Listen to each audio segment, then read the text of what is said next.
comment nous procédons pour sélectionner les fèves de cacao que nous allons ensuite travailler dans nos différentes recettes. Donc là, j'ai devant moi 3 échantillons de fèves de cacao que nous allons évaluer selon un protocole que nous allons vous décrire. Donc l'idée, c'est de réaliser ce test à l'aveugle. C'est pour cette raison que nous les avons numérotés de manière à ne pas être influencés par la provenance des fèves de cacao. On va tout d'abord prendre nos fèves de cacao et les torréfier légèrement dans cet appareil qui est un appareil qu'on utilise habituellement pour faire du pop-corn.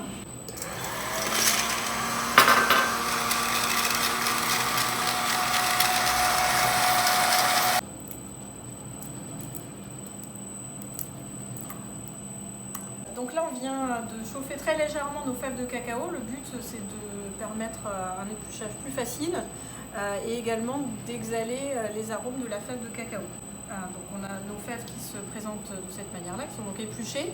Et maintenant, on va les broyer. Donc ça va nous permettre d'une part de faciliter la dégustation, mais également, on va avoir un mélange homogène de fèves de cacao, ce qui va éviter d'avoir une distorsion dans l'analyse du goût, puisque on va avoir un mélange de différentes fèves de cacao.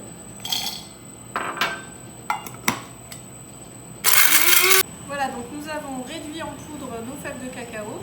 Donc là, on peut voir que sur les 3 échantillons, déjà on a une différence de couleur qui est assez remarquable, puisque ça va aller des tons caramel jusqu'au ton plus brun.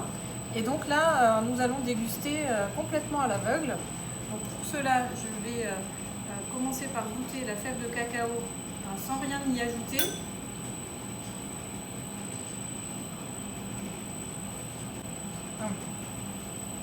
Alors, des notes vraiment très amples, avec des notes un petit peu de tabac. Après, on a des notes de fruits secs qui vont venir, des notes d'épices également. Ah oui, on a un côté fin d'épices. Ah oui, qui est vraiment incroyable. Donc là, déjà, ça nous permet de définir une première, on va dire, palette aromatique de cette fève de cacao. Et pour affiner donc, ce diagnostic, on va rajouter un petit peu de sucre. Donc le sucre va jouer un rôle d'exhausteur de goût. Donc là, on va en prendre à peu près la même quantité et en proportion, on va rajouter à peu près un quart de sucre. Donc il faut s'imaginer ce que ça donnerait si on faisait un chocolat à 75%. Donc là, on rajoute un petit peu de sucre et on goûte de nouveau.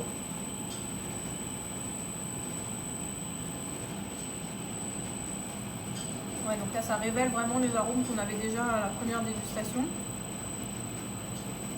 On a le côté fruit qui va ressortir davantage, donc qui va justement être amené par le sucre, qui va mettre en avant ces arômes-là. Alors là, il se trouve qu'on est tombé sur une fève qui est vraiment incroyable, qui a des arômes qui sont vraiment très fins, très subtils, avec une grande complexité aromatique.